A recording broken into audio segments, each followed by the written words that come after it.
another thing that we got some, an update on big news, I should say, last week, because we already knew that they were going to bring Elsa from Frozen. Speaking of letting it go. Yes. We never let go of that song, though. Elsa from Frozen was going to come to Once Upon a Time. We already knew that since the end of the season.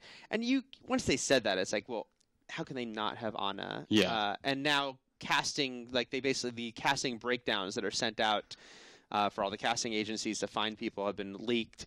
So we know that, yes, they're casting for Elsa, they're casting for Anna, and they're casting for Kristoff as well. But no Olaf? No Olaf? Exactly. They're not currently They don't casting like warm for hugs, Olaf. I guess. Yes. And yeah, so it's pretty interesting because, on one hand, Once Upon a Time, it's this show that Disney owns, airs on their network, ABC, has all these characters, and yet Frozen is so recent.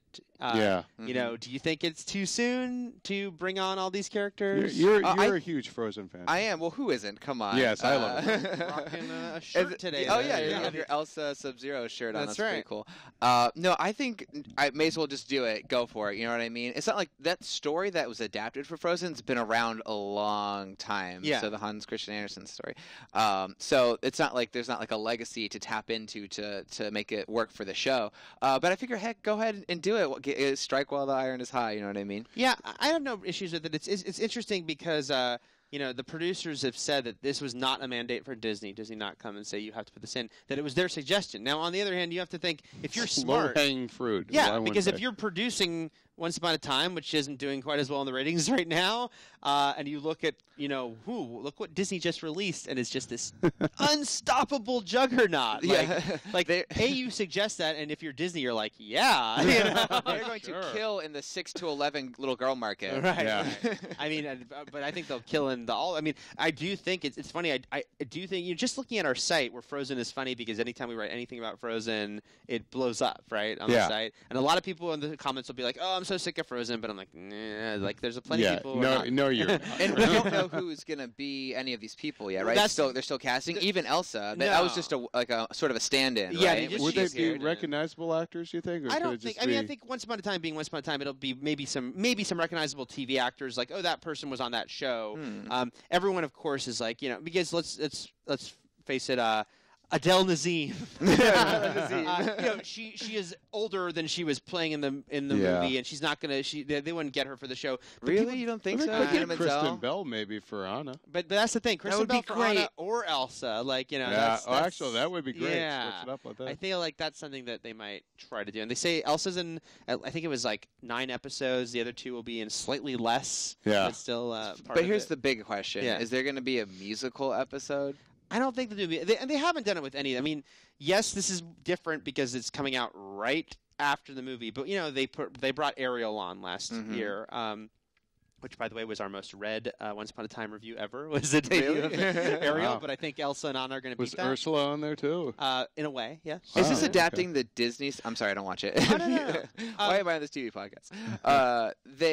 Are they adapting sort of the Disney movies more, or is it more of like the classic stories? It's the Disney movies as a starting point, but they completely will veer off, And so there was even people in the comments that were complaining about the character breakdowns not 100% matching what we saw in the film, and I'm like, but it doesn't have to. Like when they did Beauty and the Beast, okay, they definitely put her in the iconic yellow gown at one point. She also wore the blue and white dress. They want to have those visual correlations. They have a version of Lumiere.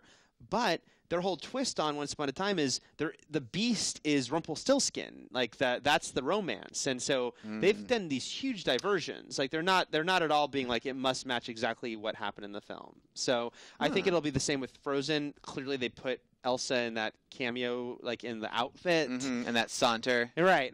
And so they're going to have some nods to it, but it will not have to be 100% what you saw in the movie is exactly what happened. I want the reindeer. Sven, was that it? Yeah. Sven, yeah. And Hans was the bad guy, yes, right? And yes. Kristoff was the. Yeah. I'd say we're spoiling Frozen, but when a movie has made it's made $1 billion, I feel like some angry 70-year-old girl up there. I think you've made your decision to see Frozen at this point, and I think you said yes based on the box office of it. So it'll be interesting if they do diversions, and how much they'll feel like they can, but again, it is going to be such a recent movie, such a sensation that I feel like there might be more nods than ever, But a musical, they've never gone all in. But somebody at some point will say "Let It Go" or some in summer or something. Yeah. But I wonder, again, they're doing the casting right now. The thing about TV shows, most of the network shows, is they all start filming right around Comic-Con. Like usually it's like the first week of production for a lot of shows. So I bet you Once Upon a Time brings like Anna and Elsa, like those actresses. That'd be huge at Comic-Con too. I think it's gonna be. I mean, obviously there's already so many people cosplaying as Anna and Elsa. Yeah. And I think it's really gonna. It is something where the show Once Upon a Time is a success for them, but it's not like a giant blockbuster hit. But this is gonna give them so much attention. Yeah, that's all. I think. There'll be a lot of. I mean, it makes me want to watch it. Yeah, I've seen a few, but I'm like. This actually makes me somebody who's not particularly. I'm a little fairy taled out from all this stuff now. Like I feel like there have been even on the movie side of it, like with and I know Wizard of Oz isn't a fairy tale; it's a book. Yada. But I feel like this kind of public domain poaching has kind of really reached a fever pitch in the years after Alice in Wonderland became this $1 billion success. But this. All right, you got me. One last time, I'll do it. And Something about it. I'm out. Everyone just likes Frozen. I was gonna say, Joshua. So you gonna be there when they introduce Anna and Elsa? I probably will be. Yeah. Right. And if it's Olaf's in there, I'll watch the whole season. Yeah, seriously, bring in Olaf. He'll be in there in some way. Or he'll be in human form, and they have to turn him back. Yeah. Into a snowman They'll do it because they gotta save on that CG. So yeah, they'll sneak him in there.